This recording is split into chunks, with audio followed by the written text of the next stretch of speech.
What's going on, everybody? This is James Grandmaster Facts Boys. You're here for another episode of the Facts Project. Today, very special guest, Newton Lilavois. We are here to talk about Crescent City Monsters, issue 5, now live on Kickstarter. I appreciate you being here, bro. Yeah, thanks for having me on, man. I appreciate it. Last time I was on, we had a really good discussion, and I know this time is going to be the same. Oh, for sure. Like, what was it? This is actually like the third time that we talked about this, because I think the last time TJ and you, of course, did Shattered Visions, and Right. then before that, we of course talked about this particular comic, and I had to like revisit it all because I know how long that this comic has been in existence. Uh-huh. Um, if I remember correctly, this was a web comic first. Yeah. Good memory. Yeah, it's like 2017. This was a web comic. And you would, Yeah. yeah, you would think like in the beginning, it was like as illustrious as the artwork was, even in the beginning when you first put this out. I know 2018 was kind of like that's when like a lot of like great black creators were like coming out and people were just getting eyes on them. But hmm this coming out as a web comic in the beginning for you and Giancarlo Bernal, I mean, it kind of blew everybody's heads of what could actually be possible in comics, especially in something that didn't even have color. It was in grayscale. That also blew a lot of people's minds. Like to think back now when you first imagined it, did you know it would become a larger universe? Did you think the mythology would grow organically, that you developed the characters in the right way to do this long? Well, in the back of my mind, that was the hope, Yeah. But I tell people this a lot.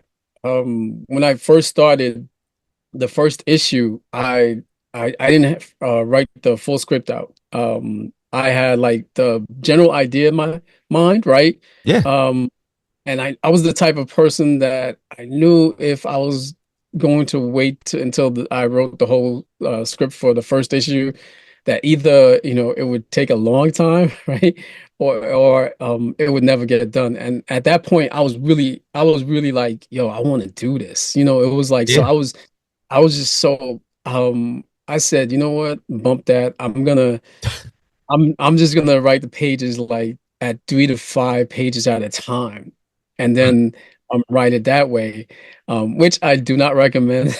Anybody. I was lucky that worked out for me. Because it could have turned sideways, and Yeah. but luckily for me, the first issue was well received. And to your question, I really didn't.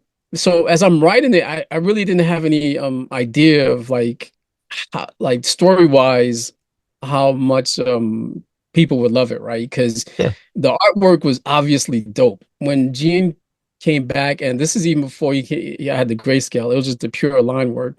Hmm. He sent me the just the pure line work, no grayscale, no script, and it was the first page. And I was like, oh my goodness. I was like, yo, I knew Gene was good because I saw his portfolio on Deviant's art, and then I had even purchased a comic book that he had drawn Yeah. for another Kickstarter. Yeah.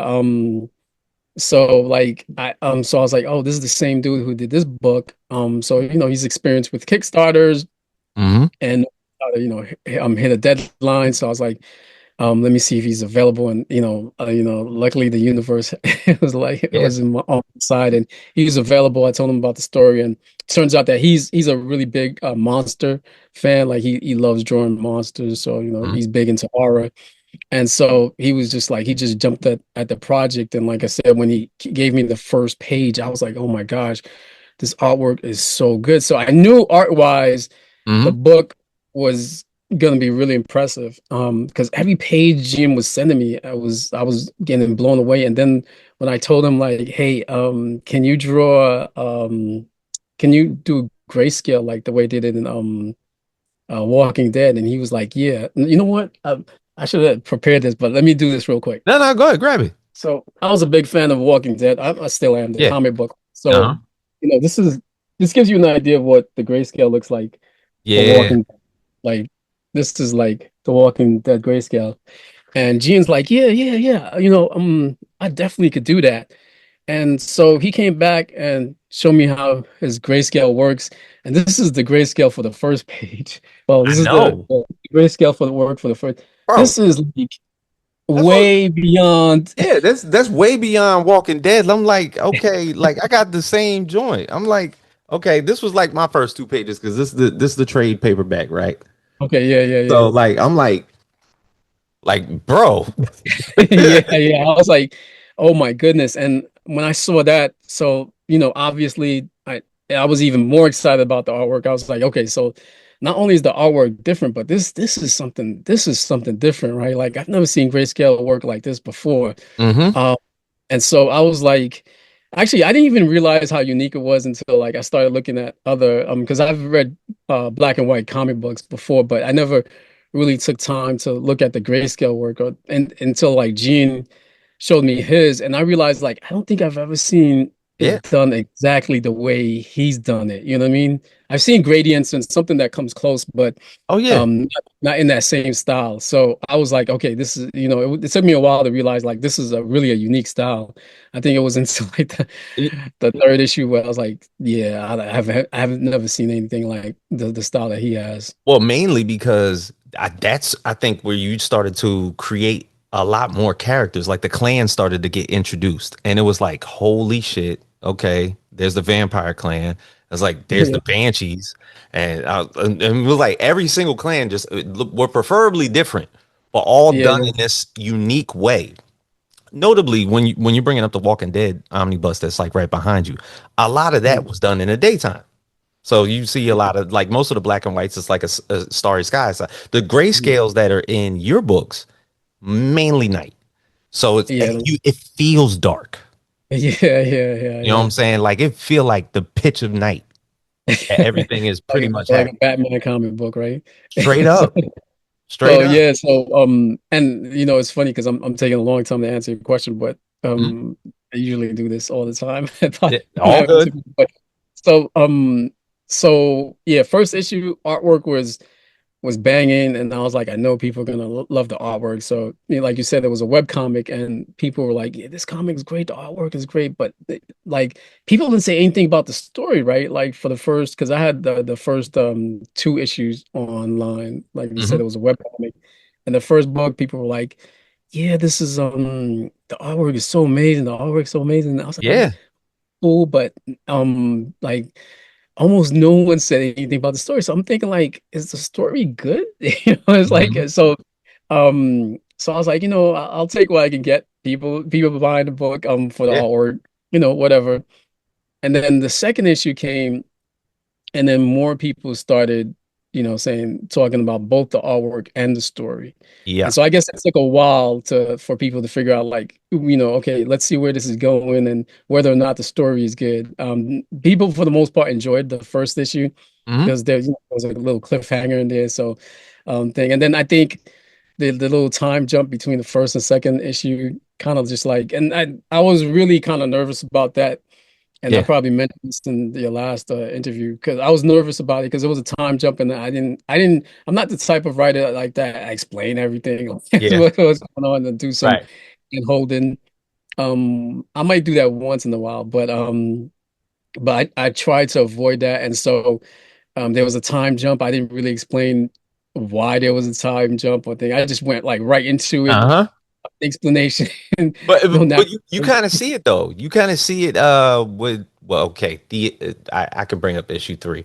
The escape of Jonas Oh yeah, yeah, interdimensionally. There's one particular panel where you see him in like 1963, and it's like one, two, three panels of him as he was and what basically he cared yeah, about. yeah. And then his interdimensional jump that he did was almost present day, and it was like one, two, three. So you see three other ones like all based in the future, and it's like, okay, he's been somewhere this entire time.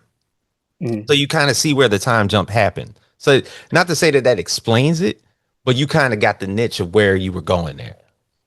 Yeah, yeah. That was one of my favorite pages because that also explains like it kind of shows his past and his future, or I should say his present, Hmm. and like how they're kind of reflective of each other, Hmm. and it kind of digs deep into like it touches on like what's going to happen in the future, like in terms of it's kind of like a small clue as to ultimately revealing what Jonas's true power is, because there's this underlying thing of like, and that's the one thing that I was trying to guide people in, because I was like, Yeah. okay, I was like, it's still a comic book. I was like, I can't get too deep in this. I was Yeah. like, let me do a little hand holding in this one. But this one was more of not hand holding, more of guide. Basically, was asking the question like, why Jonas, right? Why him?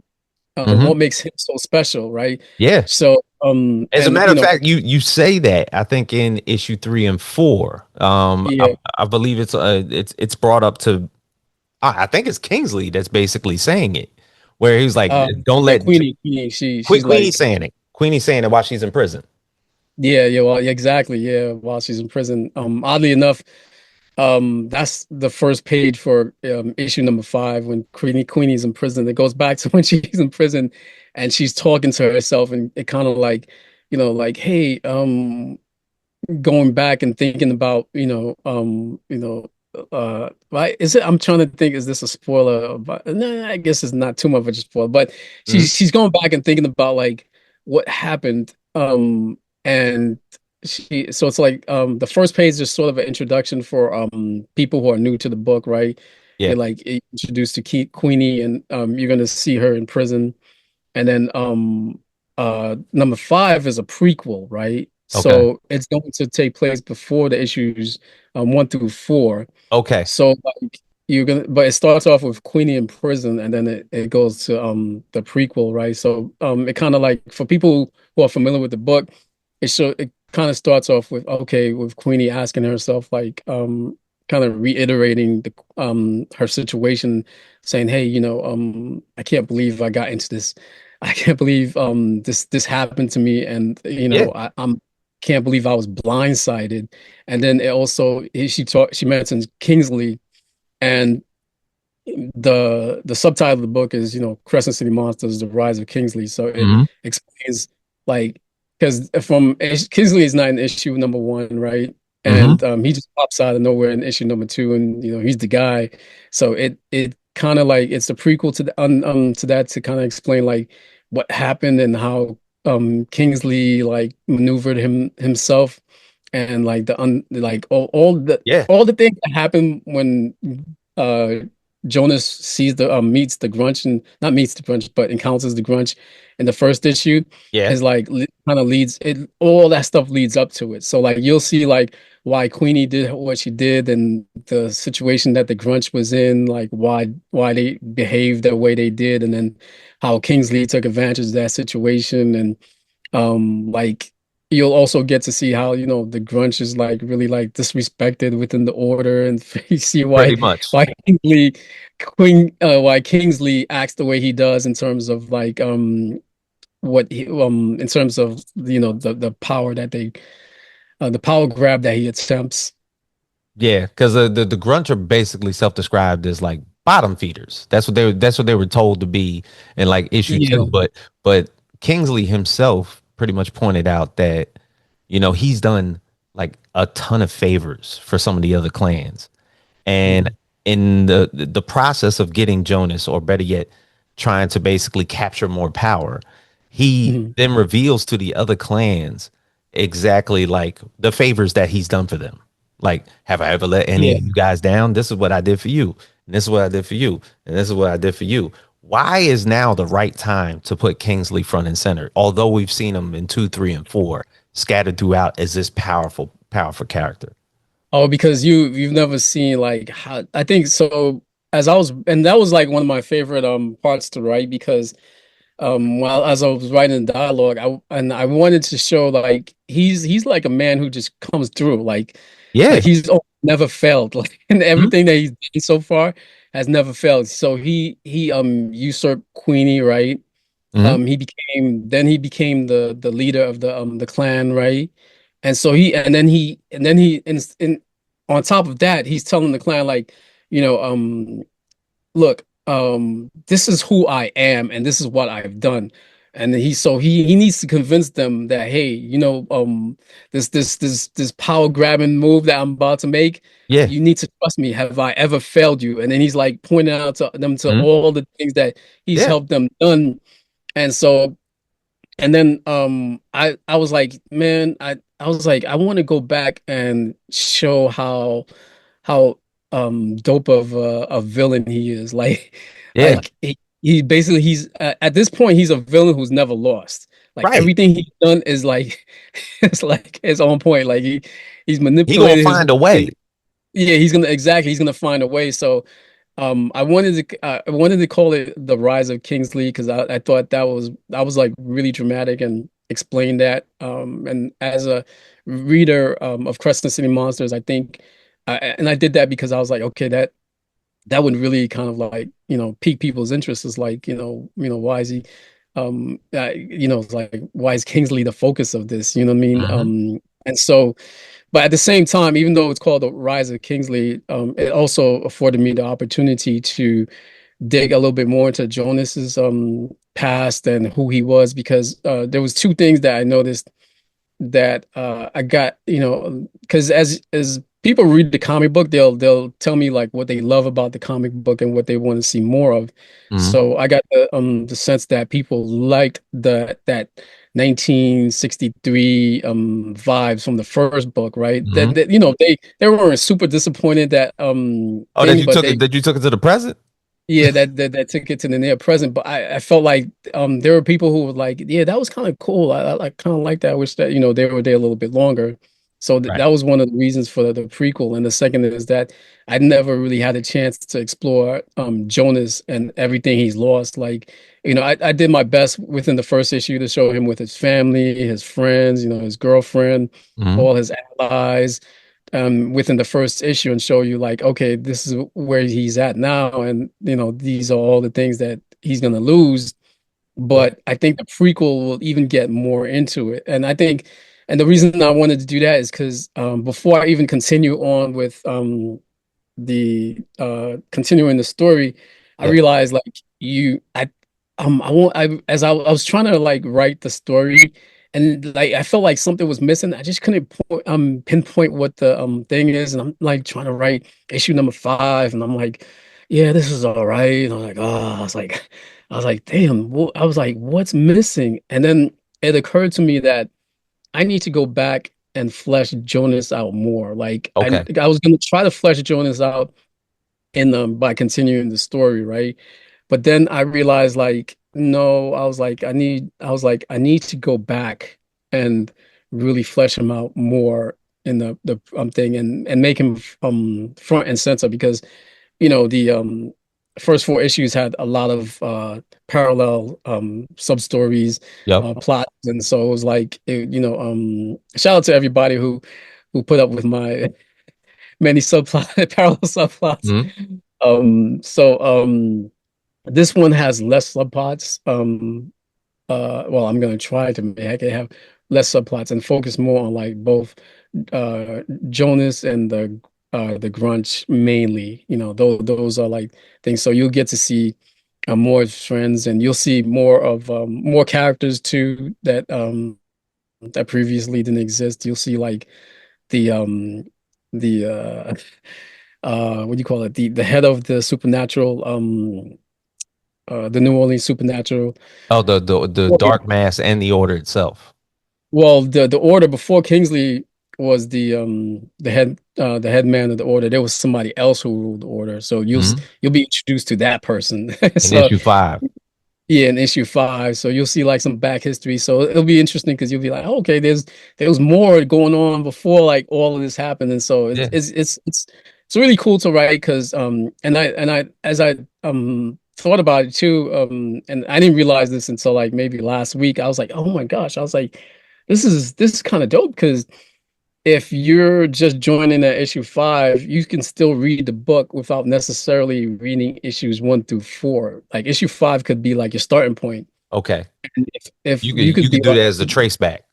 yeah, then you can be like, oh wow, this is a dope story. And if you really like it, you can go back and read issues 1 through 4, and you wouldn't be like Mhm. lost. You know what I mean, so I'm sure I'm not the first one to think about or Yeah. construct a comic book story like that, but No.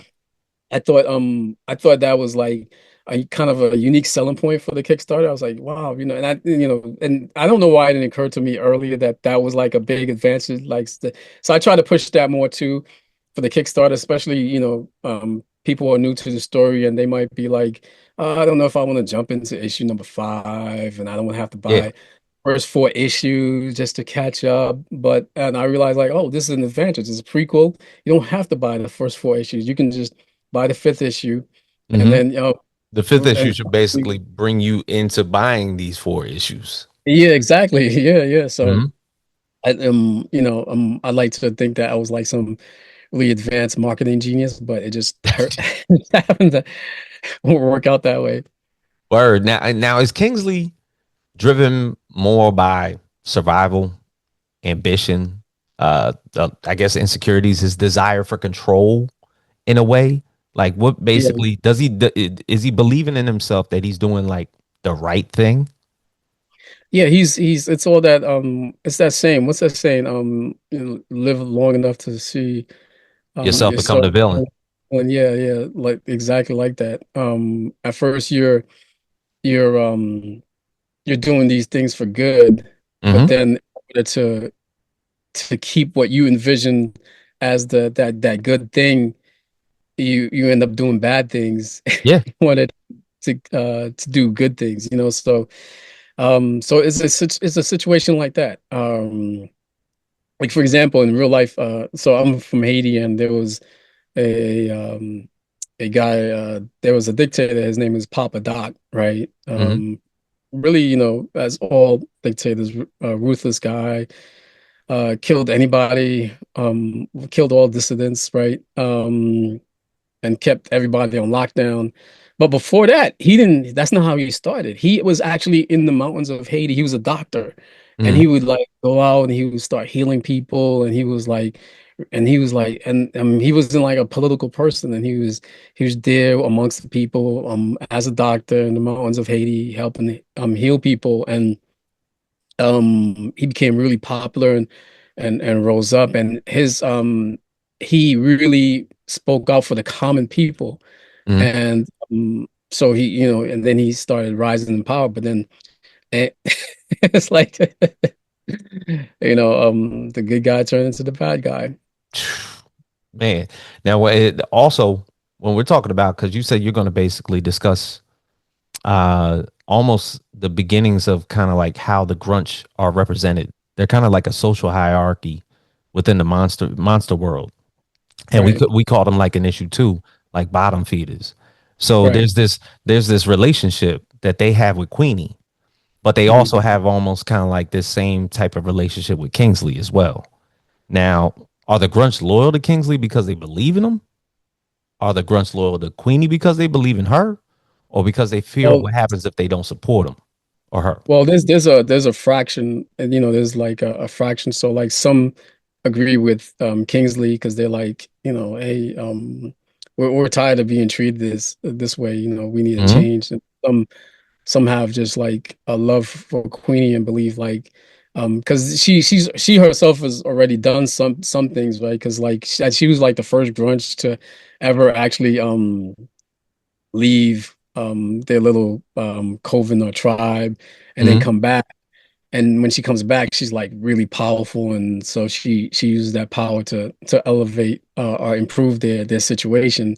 So she's like a legend for that, Mm. and so they see her like in this light of like the person who changed everything, Yeah, so changed my she's life. got, yeah, exactly. And so she's got that kind of influence on them. And then but Kingsley's like, like I guess the newer generation of thinking is like, okay, we're at this stage, but now we need to make sure that we get to the next level because this is okay, but we need to take it. And but meanwhile, Queenie's more like a little bit more like hesitant to push things because she understands that pushing things may require more of a sacrifice than she's willing of sacrifice of herself and Hmm. her people and she's willing to take like she realizes like it's not as easy as like, hey, let's just grab some more power, more respect, and we're good, and people will love us. She Yeah. realizes it's not that easy. Now, when you talked about earlier, when we were talking about live long enough to see yourself become the villain, usually a lot of origins are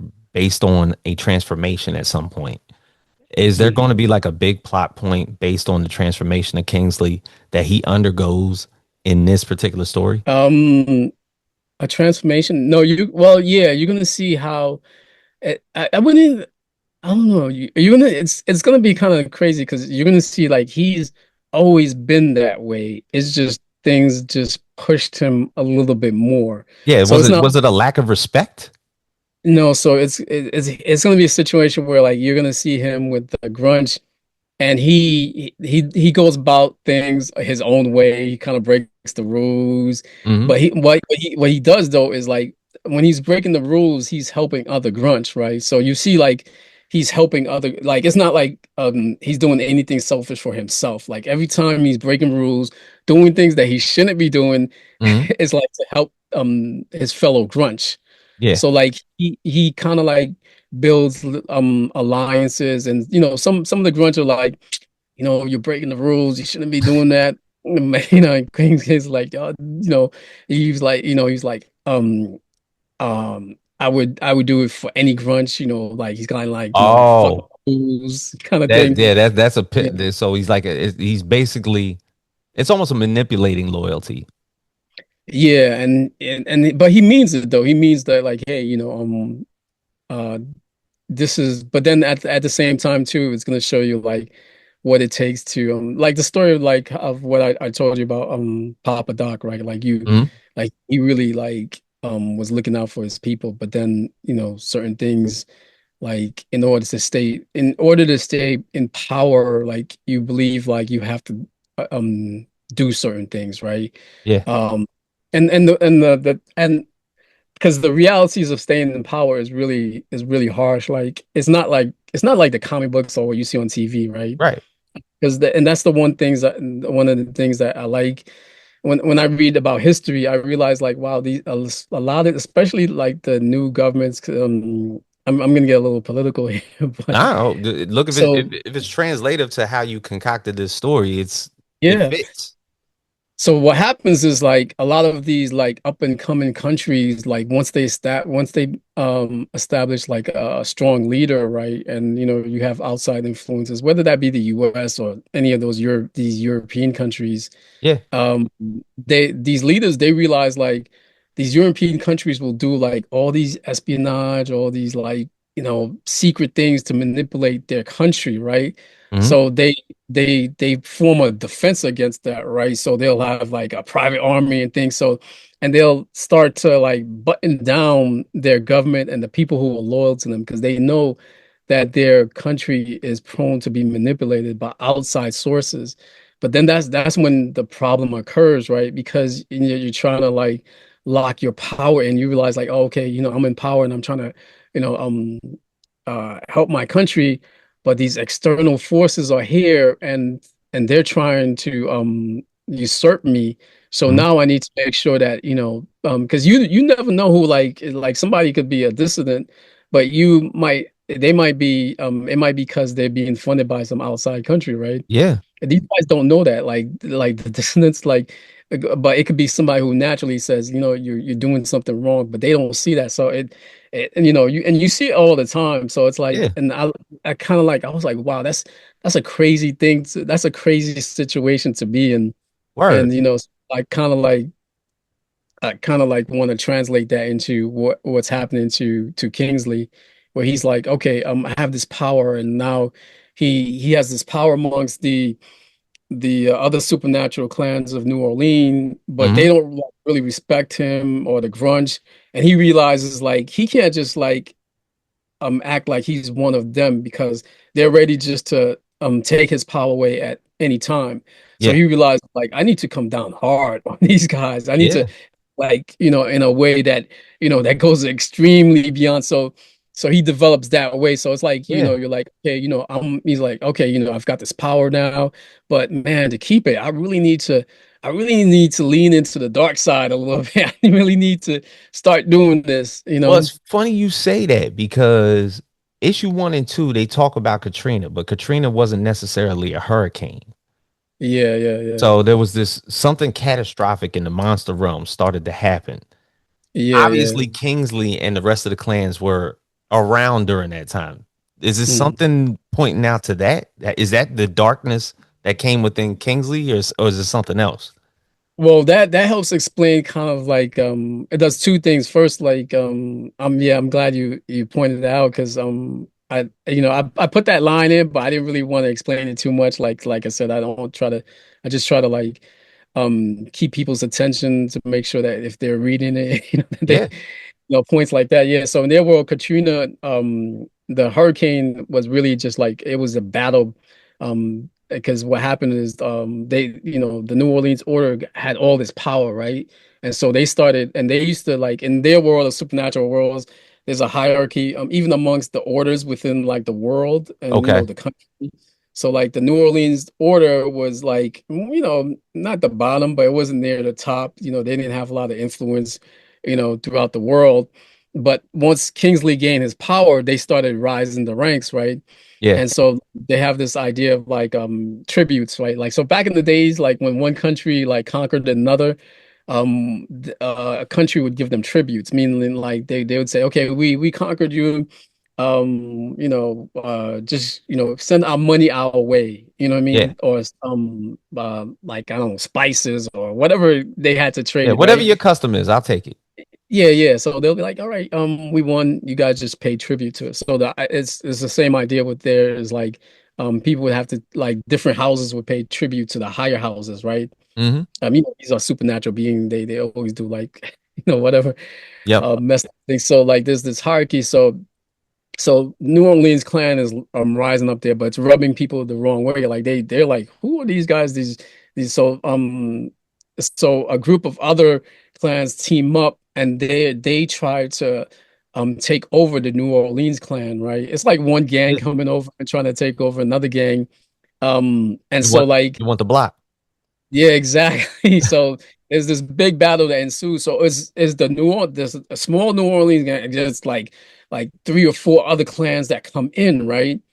And Kingsley and his clan, they just wipe everybody out. It's a big battle, but they wipe everybody out. Right. And Kingsley is in the forefront of it. Like he's out there in them streets fighting. Like so Right. it's like and he points out too, he's like, yo, I was there when they came for us. I was there. And he's got this army of zombies, and he's like, I was there, me and my zombies were here battling everyone. And so he said, so that's him saying, like, I'm in there, I'm in the trenches. I'm Yeah. not, about that talk. And he's Like I about that wasn't life. I wasn't on the throne doing Yeah, this. yeah, yeah, yeah. So, Right. so that's him telling them like, yo, I'm about that life. I'm not here just talking, and not doing anything. He was like, so I have the power, and he's like, I will use it, and I will, if anybody threatens us, I will make sure that I wipe them clean. And he's like, and he makes sure that he knows that as much as anyone, he put his clan and his people in the forefront and his resources to in that battle. Right. And so and that's what I wanted to convey in that dialogue. I'm not sure how much of it I did like the readers picked up on that, but Mhm. that was the purpose of that. Yeah, you could kind of tell that pretty much for Kingsley to be in the position that he was in, he did something tremendous to earn everybody's respect. Yeah, yeah, And it was like, okay, if it happens to be this one particular battle where probably everybody either got there late or was getting their ass whooped or something like that, and they just saw Kingsley just going at it, and they yeah, were yeah, like, you know what? I'll bring that dude every day with me. You know what I'm saying? So like when he's basically like reciting that whole ordeal to basically be like, he'll like think about the things that I did for you guys. The reason yeah, that we're basically in the positions that we're in right now are mainly mhm. because of the sacrifices that I made. So Yeah, he's like, it's exactly. like me. Like I did it. Yeah, and there's another reason he has to do that is because he's still seen as a grunch, Yeah. like Yeah, he his has to whole pump himself idea, up. like he's super power. He's like he's super powerful, but he's still a grudge. You know what Still I mean? grudge. Yeah. It's like, that expression, like that expression that they had, what do you call a black doctor? And, it's like that. They're You know like what I mean? a doctor. No, no, well, there's an expression like a racial expression from back in the days when they were like, oh, what do you call a black doctor? Mhm, And the nigger. So the idea that no matter how much you've elevated yourself mhm. socially and if you've done and achieved certain things, you'll always be perceived as Yeah, a certain. So it's basically that idea, you know. true, true. Now, also you talked about Jonas, and one of the major hooks is the bounty that's placed on Jonas. Mm. And there, of course, we talked about the dimensional time jump that pretty much happens with him. What can you tell us about why, somebody like Kingsley wanted him out of the way? Oh, there was just a so as you'll see in the book, they explain like there was a bounty on Jonas's head, and all Kingsley was like, and they were like, oh, and in return for the bounty, you get all this power. That's all Kingsley was worried about. He was like, oh, I just want the power. He never asked himself. It wasn't until issue 4 where you see like, well, you know what? It took me a while to ask myself like, why do they want Jonas? Yeah, And so like as in the early times, Kingsley didn't realize like, oh, he didn't care about why they wanted Jonas. Like they were just like, oh, uh you're gonna gain this power once you get this bounty, and that's all Kingsley was focused on. It wasn't right. until like decades later where he was like, wait a minute, what is it that makes Jonas so special that they want it? And then he Yeah, kind of like investigates and he realizes that Jonas is a source of this power, and they like he doesn't understand completely what Jonas's power is, but he wants a piece of that. He realizes like whatever power they gave him because for turning in Jonas is yeah, like a fraction of what the power that they're siphoning from Jonas. And he didn't realize that as in relationship to the bounty until later. yeah. Because you Mhm. almost see, I guess, a little bit of that. The first capture that Queenie, of course, captures Jonas in like the first issue. And then what you're coming to realize is that kind of like, I don't know what it is, but whatever magic inside of that little piece of magic to just like help the Grunch to survive for a little bit of time. Like Mhm. it kind of held them over. Like it was like a currency. Yeah, it's well, they eat these things, these like they look like big glowing worms and Mm, hornites.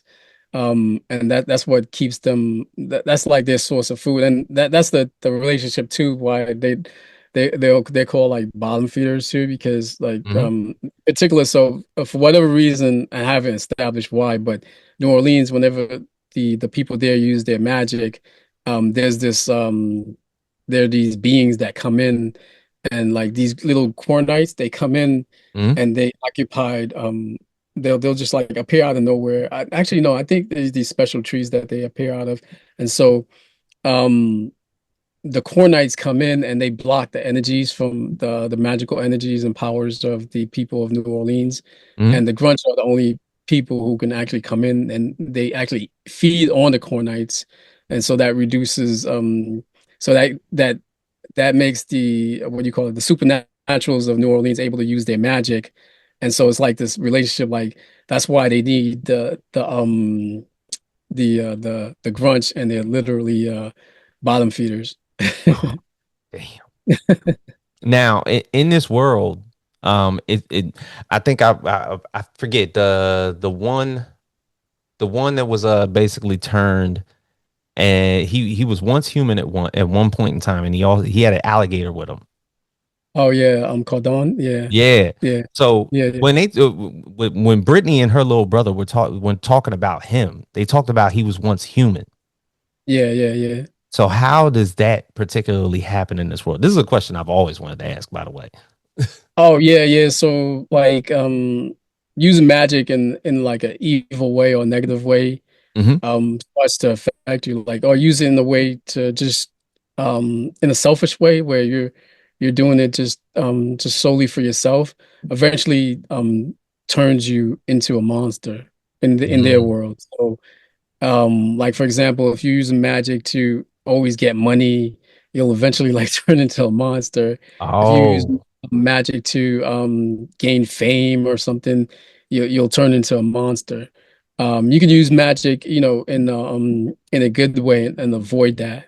So that's the way it works in their world. yo, the analogy to that is brilliant because I wasn't even thinking of it that way. I just was thinking that something particularly bad happened to this one person, or better yet, he maybe just got caught up.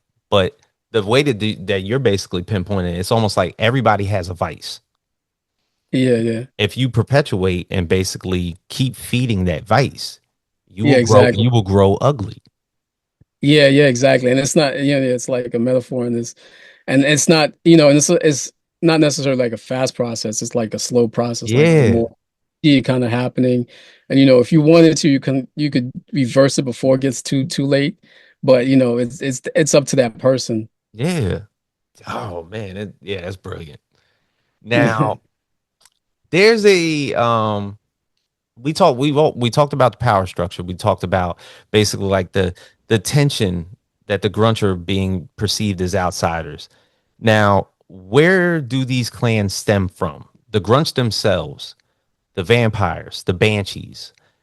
Do they all have their own singular leaders? Yeah.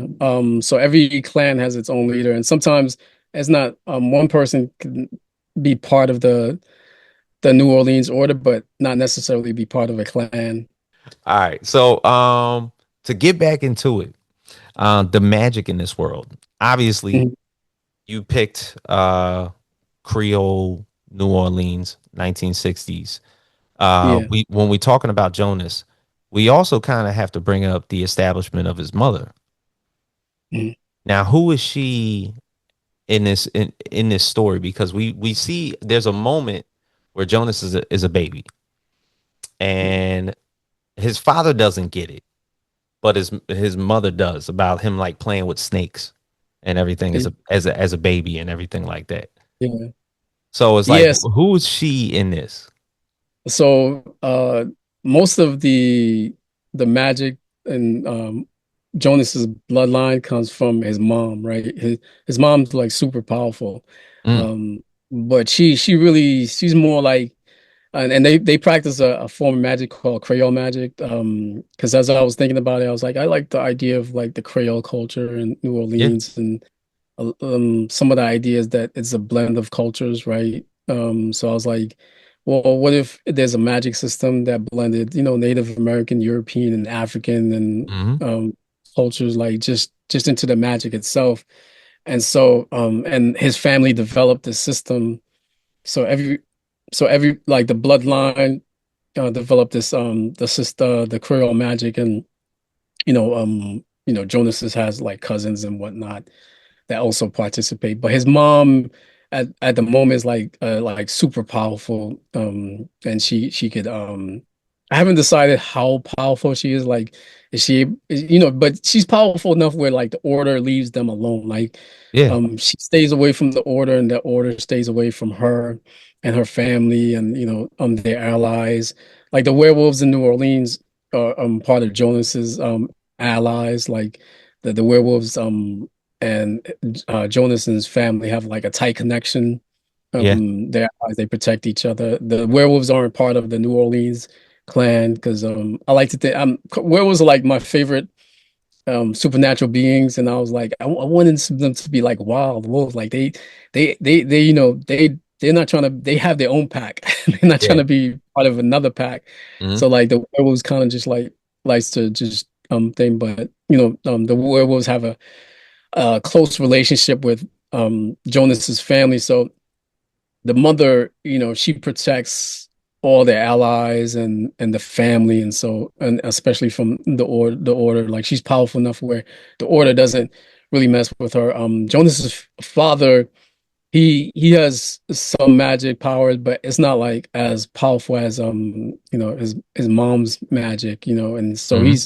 and so he's not well versed in like a lot of magic, or he doesn't, have the same magical senses that his wife does. So she's there like a little bit worried, like, hey, because she's seen a lot of things, you know what I mean? And so like um she's participated in a lot of like battles and Hmm. whatnot, especially against the order. Yeah. Like, and she knows like the history with the order. Like there was a time when Jonas's family and the order used to fight a lot. So she's always like and she's a little hesitant in terms of like trying to like Jump she into it, anything.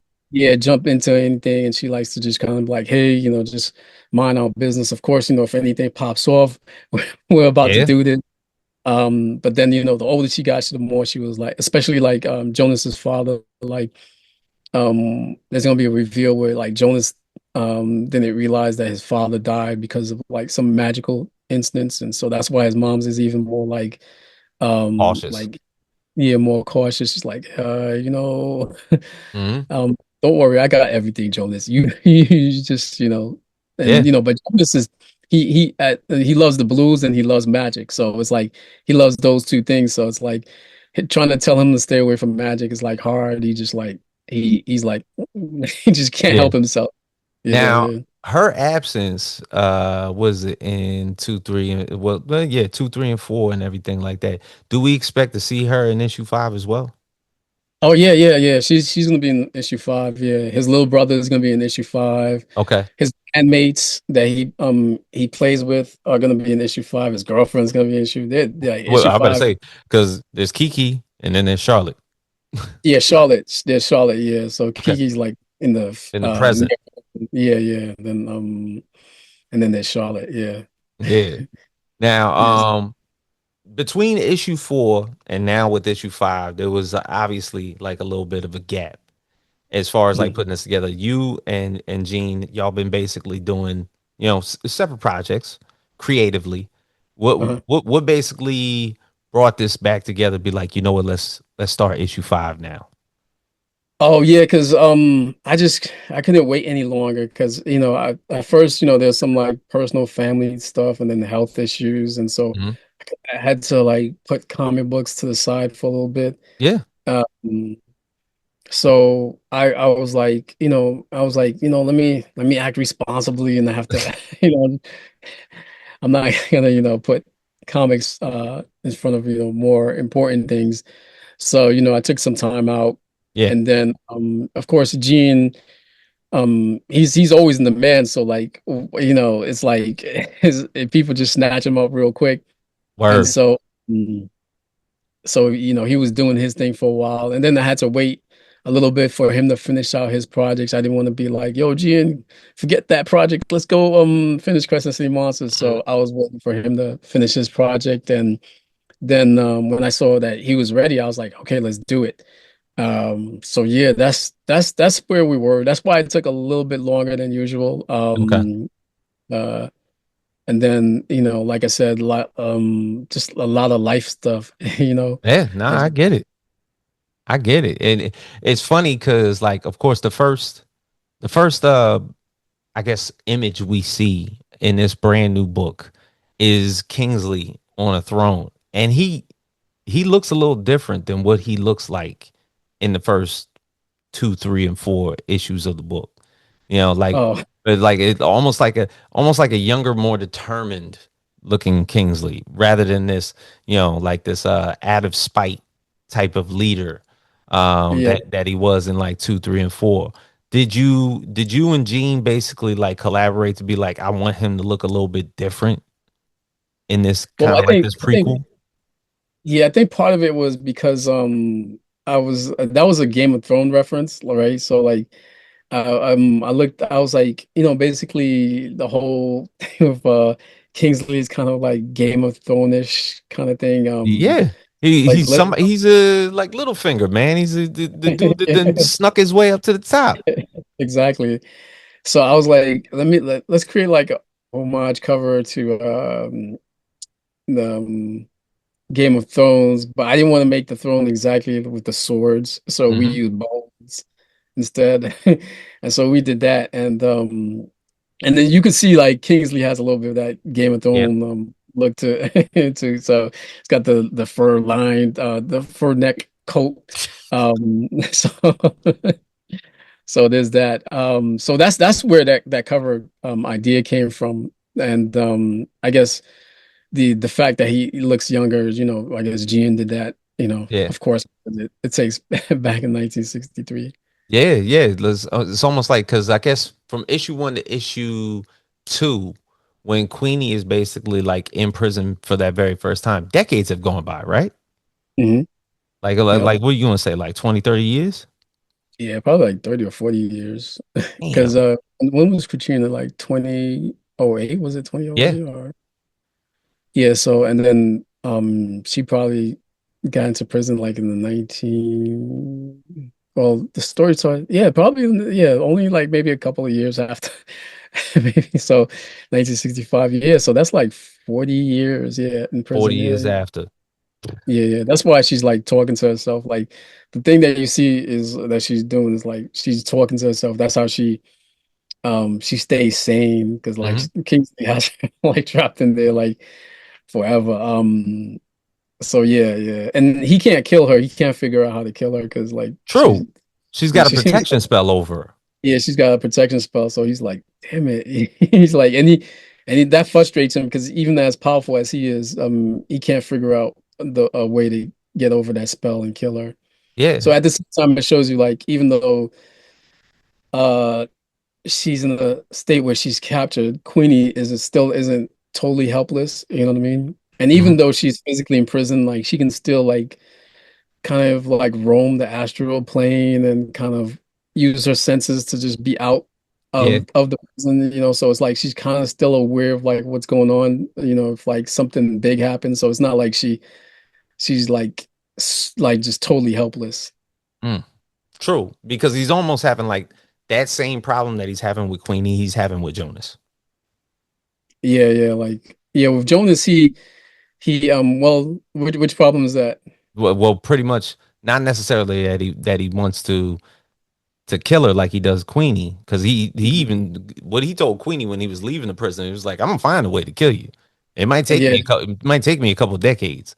But yeah, the thing yeah. is, it seems like they want to draw more power from Jonas. Yeah, yeah, yeah. But yeah, the thing too is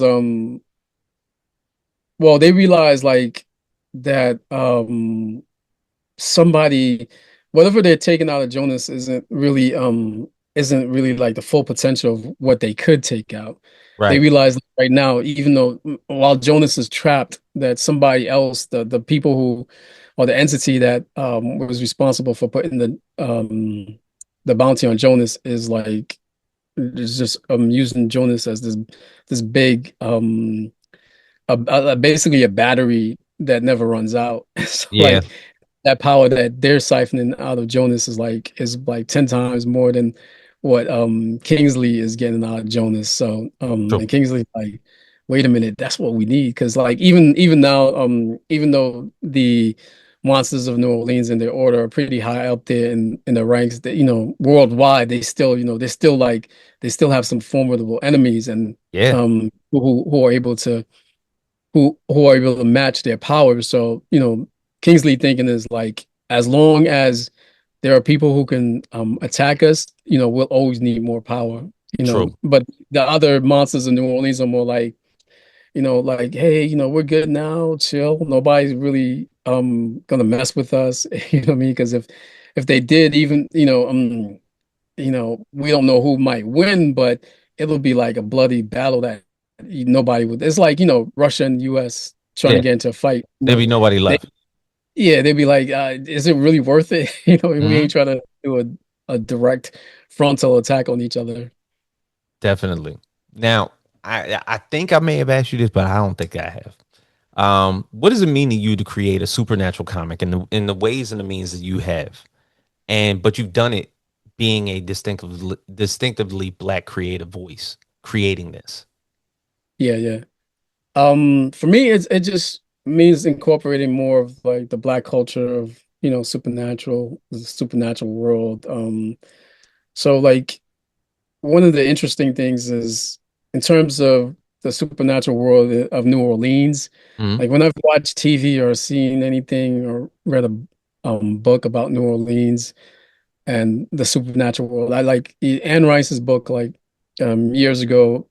I read her three books, with the Vampire Lestat, Hmm. and I don't remember. It's been a while. Like I said, maybe it's been like 10 years since no, actually more than that, maybe like 15 years since I read the book. But I don't ever remember like they were in New Orleans. I don't remember like a deep black culture in there, you know what I mean? Or if True. if it was, it was like a quick pass by. It wasn't really like Hmm. anything that was explored. And if you ever been to New Orleans, there's a lot of black folks there. Right. There's a lot of black culture there. Not So really the place where you want it to be absent. yeah, exactly.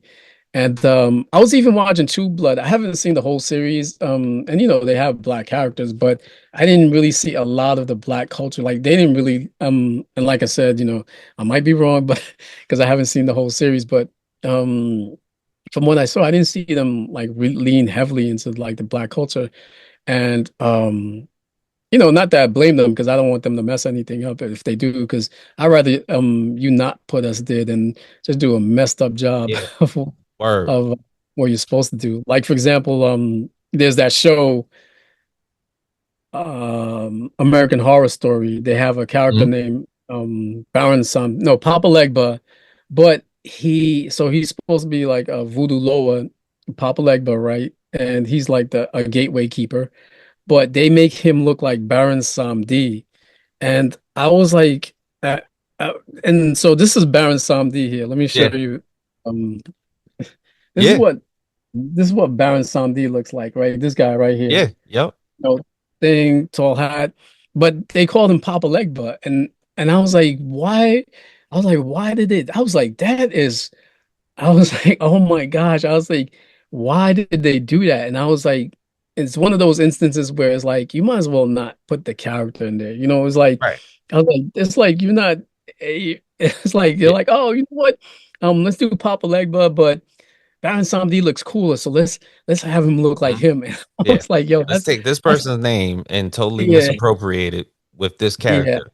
I was like, that's wrong. I was like, that's wrong. So things like that is like, as far as I'm concerned, like you might as well not have incorporated that or the disrespect. You know what I mean? Yep. Um, so yeah, for me, it means to be able to handle things like that properly. You know what I mean? So not just and then creating a different perspective, right? Because I don't necessarily expect, somebody who's not well versed in the black culture to start including Yeah. Black New Orleans culture into their stories. I don't really expect that because, like I said, they might not even They handle might not that even know it. correct. Yeah, and they might not even know it. But because it's something that I could tap into and something that I feel like is another side of a story. Like, every story that's out there, and every character within that story, you can write different situations. Like going back to Anne Rice's book, right? When she wrote her vampire story, she Hmm. wrote it from one character's point of view, and then the next book was for them from another character's point of view. So you saw the stories differently. So Yeah. it's kind of the same thing with like, Hmm. cultural stories. So like now I have the opportunity to create a supernatural story from the black point of view. And Right. I don't think, and the thing too is when I first started off, I was thinking like, okay, I wonder if I'm limiting myself because I'm writing like these black stories. But then I realized as when I was writing stories, I have as many non-black readers as I have black readers, It's true. if not more. So it's so I realized like, that was something that like the whole oh, this is so I'm creating this for myself, right? Because they say like when you create a story, who are you creating a story for, right? Right. Imagine the person that you're creating a story for, and you're gonna write the story for them. So the person I'm writing my stories for is somebody like me. So naturally that's Hmm. gonna be black people, right? But that doesn't necessarily mean that white people won't enjoy the story, Indian people won't enjoy Exactly. the story, Hispanic people won't enjoy the story. And I think that's where sometimes people have a misconception of when they create a story from a cultural point of view. You know what I mean? Doesn't mean that you're excluding the you're it doesn't mean that you're other people won't be attracted to the story. If you write something that because every culture has a lot of things in common, and if you keep those things in common, or you write something that might even open people's eyes, something that's uncommon, right? Oh You're yeah. like, oh, I didn't realize like this is how they view the world, and oh, that's really interesting. I didn't this viewpoint of the world and the way they see this, they might be fascinated. Like for example, I think that's why sometimes people are fascinated with the idea of Native Americans, right? Because the Hmm. way they carried themselves and what they did, their connection with nature and Yeah. they romanticize that whole idea of, Bro, there's a Native whole Americans. mystique. There's a whole Yeah, mystique. yeah, Um, so it's like that, there's and people kind of I guess using your word, develop a mystique, like certain people, like, especially like take a look at the Japanese with their samurai, and hmm. so it's like um it's just a matter of developing that mystique and exposing it to people, and just taking that and just flipping around. Like everything has a 360, actually more than 360. It's like a Hmm. three-dimensional thing where you can keep turning and seeing different ways of viewing not just a genre but a subgenre, like let's say black supernatural stories. You can create like a billion different viewpoints on that. Yeah, for sure. For sure. Now, as far as the future of the book, with issue 5, of course, being like a sequel prequel, um, where does Rise of Kingsley leave the larger Crescent City Monsters universe? Okay, yeah. So I wasn't gonna create it as an issue 5. What I Hmm. was gonna do is make it just like a Issue prequel. 0. Not because the thing is, issue 5 was going to be it's going to be a long story. There's going to be issue 6 is going to be like the second book for the Rise of Kingsley arc, and then they Okay. might be like 3 or 4 Rise of Kingsley's arc, right? Yeah. So it'll be like 5, 6, 7, right? Hmm. And then maybe either 8 or 9 will go back to where the fourth left off, right? So Got you. just gonna jump back that way. Um, I'm thinking in the back of my mind. I'm like, I wonder if there's a way I could pull it off where even then, if you start there, the story you don't necessarily, but we'll see. Yeah. Anyway, so yeah, so that's the plan. That the Rise of Kingsley arc is going to sit in between, where four sits and the continuation of four sits. So there's gonna be like this thing, and then it's gonna go back to the where four left off, Yep. and in that way I think you're gonna appreciate the story a little bit more. You're like, oh wow, okay, and see kind of their relationship, like where everybody's relationship is, and da, Yeah. da, da. Like okay, you understand a little bit more, like some of the what do you call it, the underlining themes and relationships that people have. And I'm trying to write out as much as possible because that way, if I finish this, because I want to finish the whole Rise of Kingsley arc as quickly as possible, so I can go back and pick up where I left off on after issue 4, and then if I write fast enough, Right. I could go back and make sure that I make sure that there's some Easter eggs that is in the Rice of Kingsley that makes sense when you continue, like, oh, I see, because in the past, da, da, da, and make reference to that. Yep. Um, yeah, so I love stuff like that. So, like make sure like there's so many connections that it's like, what's inspiration? It's like rap music. So Hmm. like sometimes like if you listen to a lyric, it you won't understand it until like you need to know like about the place that the rapper is from, right? Hmm. And so, the history of that place or that person. And sometimes if you don't understand that, you might think it's like a regular rap line, right? But if you know that rapper, where they come from, their Hmm. history and their relationship with certain things, what he says has is deeper than like what it sounds. You know what I Yep. mean? So it's like you're like, oh, okay, yeah, and things. So So I kind of like think of creating comic books like that, like you're a rapper, and I equate it into so many ways too, like especially like as an indie creator, Yeah, because the idea of like back in the days, and I'm sure there's still rappers who do this, but I'm not sure how how much they still do this, but the idea that they used to sell like CDs out of their car trunk, or this is they used true. to hustle You and get your like mixtapes. get your mixtapes and spread the word that way, and they market themselves like that. I kind of see like independent comic book creating just like that. Hmm.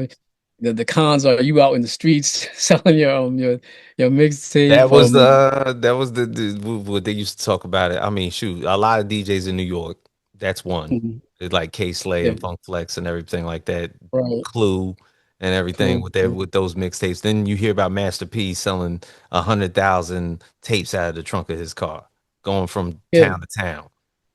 yeah, exactly. And I wish there was like a way to replicate that in the indie scene. I mean, the equivalent, like I said, is going to conventions and going Yeah, to town to town. But that's what that is. yeah, yeah, it is. The only problem with that though is that you there's no that worked for like rappers, especially on the local thing. Most cons, you like a lot of cons you have to travel. In order to do that, to hit enough cons, you would have to travel a lot. Yeah. So it's a little bit thing. I mean, I've actually thought about doing this, but I was like, man, this would take it really far. And so like in New York City, there's now I don't take the subways as much as I used to, but when I used to take the subways a lot, like every day, there was always people hustling, right? Like, Oh yeah. little kids sitting over like, buy my candy, da, da, da. And there were people who actually sold books, like prose books. Okay. And they said they would be like, hey, here's my book, da, da, da. And they would go from door to door selling books. And I was thinking to myself, like, yo, um, is that possible to do with a comic book? Like go on the Mm. subway, tell people about your comic book. And I've seen people make money off like A just selling Subway like that. sale. Yeah. Yeah, yeah, subway sell, yeah. And they actually I've seen people selling like doing the hustle. That's so like in New York, you always see like a lot of things that people do to hustle to sell themselves. And that thought occurred to me. I was like, man, that'd be crazy. You It's know just that that I'm not really the type of person to to be able to pull that off the because best time to do it would probably be around Comic Con to do oh, New the York sub. Comic Con. Yeah, to do a Subway sale around the time of Comic Con. Oh yeah, yeah, yeah. That There's way you know that comic book people gonna be around. that's true, that's true. There's that stop, the last stop on the 7 train. You can sell your comic books there, you know. But the that's it feels like that's the old New York, like the new York. I'm not sure if like that'll go. Like it's weird. Ah, yeah. It's not the same, there's a lot of transplants in New York, so it's not the Mm, same. bunch of Karens. Damn.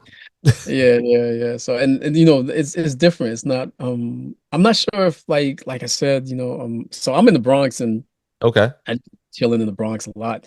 I barely like leave the Bronx, so Mm, so I'm not sure what's going on in the streets these days, but yeah, I was thinking about that. I was like, man, there's so many ways you could hustle, like selling your comic books on in the subway. And I think if you're that type person that you can actually make money doing that oh in the yeah. New York City subway. Like I said, I've seen people sell books. If you could sell books on subways, you Yeah, can if you sell could comic. sell books like Yeah, novels. yeah, they were books, and these are indie, they were uh indie publishers. So they were selling books that they wrote. It wasn't like they were selling books that you would find in Barnes and Noble. These were specific books that they wrote. So they come on the train, go from car to car, selling their books. Um, and even like if you set up like a little table where there's a lot of there's some foot traffic there, back in the days, and they don't really do it anymore because they probably a lot more stricter on the whole permit thing. But Yeah. people would set up little tables and sell little knickknacks. And I remember seeing people who would sell like comic books. They'll be down on Wall Street and for years like every like Wednesday or Thursday they set up a little table and sell their little On comic Fifth books. I was like, Ave? no, not in Fifth Ave. This was like I think down by Wall Street. Oh So wow. like little table on Wall Street and sell their thing or just anywhere. Definitely not on Fifth Ave. The cops are like really, but yeah. So I mean, you can hustle a lot in New York. And sometimes I think about things like that. Like, man, it'd be crazy to do something like that. But like I said, that's a level of commitment I'm not ready for. Oh yeah. Oh yeah. Now the apex of this. If we're thinking about like a quick fire round, when we're thinking about when people think about Kingsley, um, in this book, is he misunderstood or is he just straight evil? I think he's straight evil. Straight evil. Word. The Now, underlying characters, well, I mean, like I said, he it's like somebody, well, he's like an evil person who doesn't know he's evil. You know what I mean? right. Like I think like there's a certain point where like even myself, like if I thought I was doing something good, Yeah. but then I realized like, damn, I'm really doing some messed up things to accomplish my goals, right? Uh-huh. Like he I doesn't even see it that way. It's so blinded.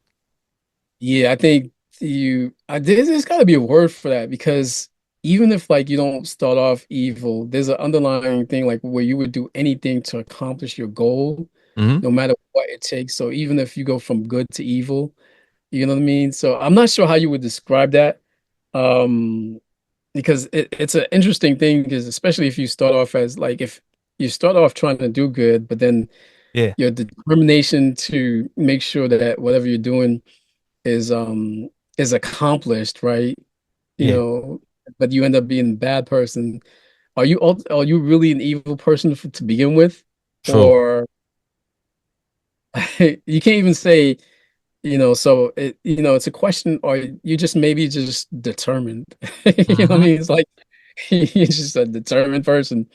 Word. Um, no matter no, yeah, by any means necessary. So I'm not sure if he's misunderstood or evil, but I would say generally he's evil because I think there's even though he's doing stuff for good, there's Yeah. underlying character traits he has of like um being deceitful, to accomplish whatever he's good. It's like the underlying traits he has while he's good, doing good things is there are really bad traits. So I would say he's evil, Word. or at least a bad guy. Now the campaign, was it? I believe you're doing this more than 30 days, right? Is it 35 days or something like Yeah, 36? it started off at 36 or 35 days because I had a really big well, not stretch goal, but a really big goal of 20K. That's Hmm. the most I've ever asked for. So Wow. I was like, I need as many days as possible. And then when I was looking at the calendar, I realized like, oh, yeah, I usually do 3 weeks. Like, I went I've done at least 11 days, and the most I've done is 20, I think 23 days. So I never really go too much past 3 weeks, like because Kickstarter takes a lot of effort and Yeah. there's a lot of grind. It's like um it it's a daily grind, Yeah. so when I was looking at the calendar, I looked at it. I was like, "Oh, my birthday falls on there."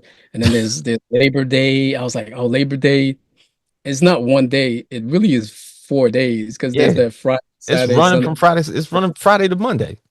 Yeah, yeah. So even though it's a 1 day holiday, it really is 4 days. So I was like, Mhm.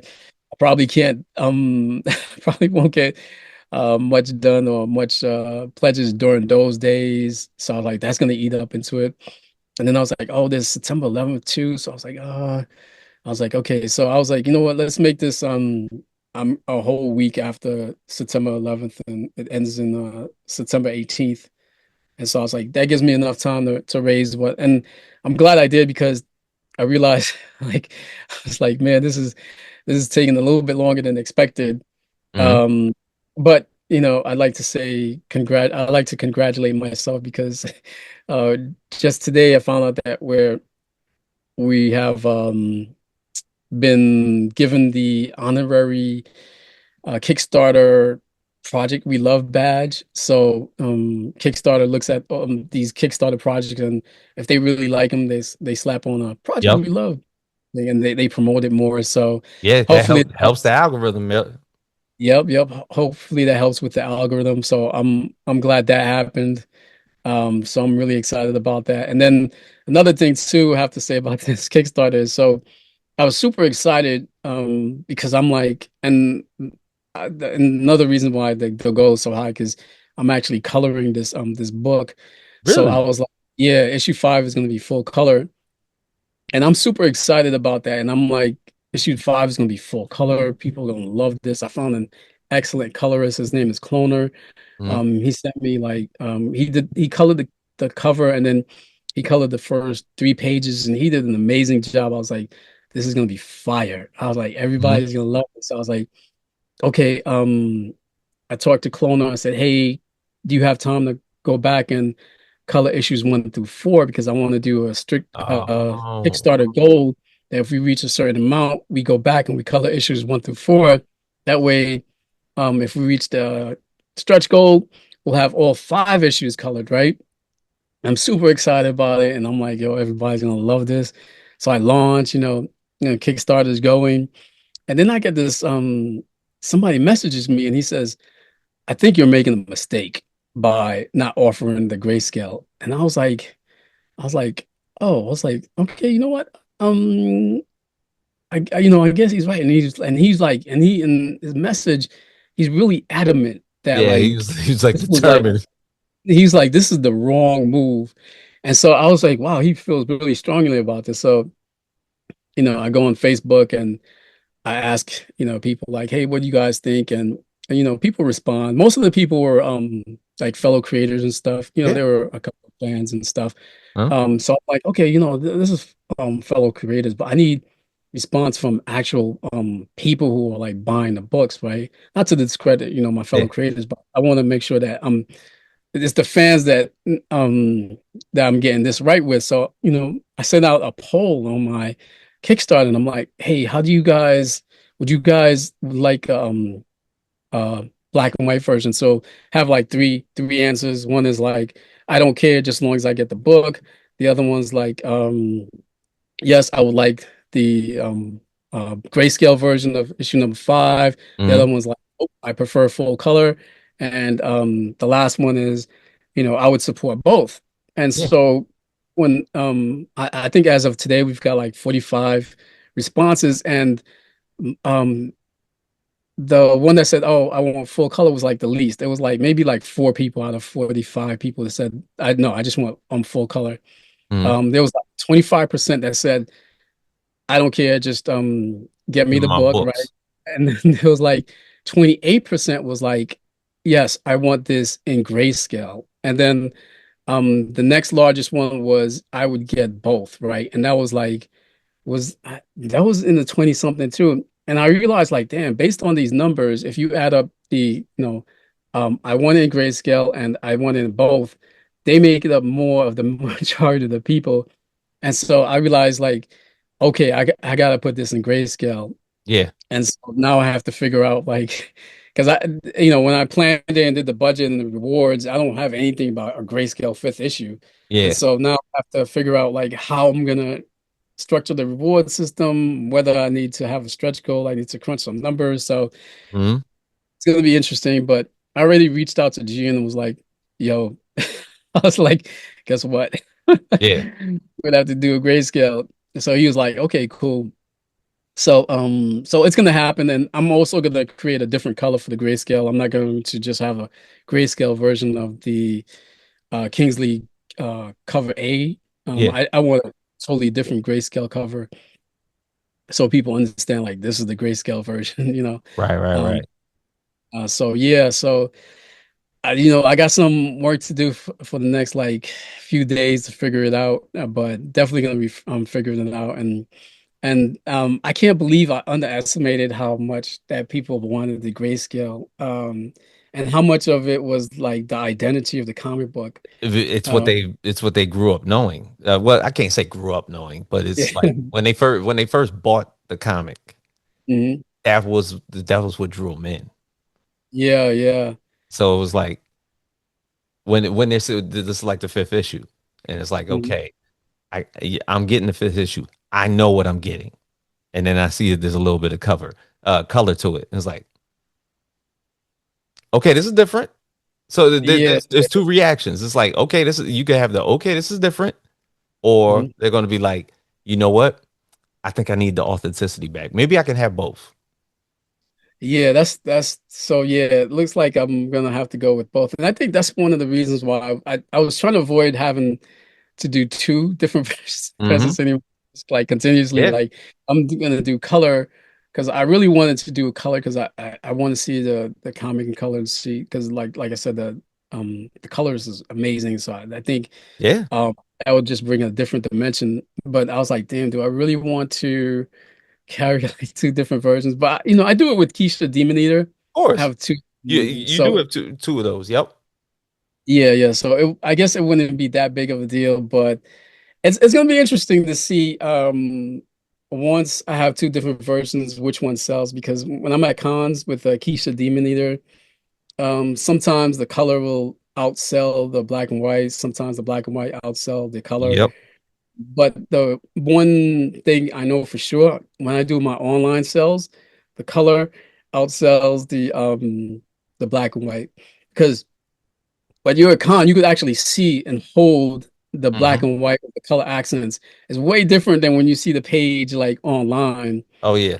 Online, the color is gonna always pop out. So I have a feeling that it's probably gonna be the same with Crescent City Monsters issue number 5. I have a feeling that my online sales are probably going to lean towards more of the color version, and then but when I go to cons, it'll probably be about equal.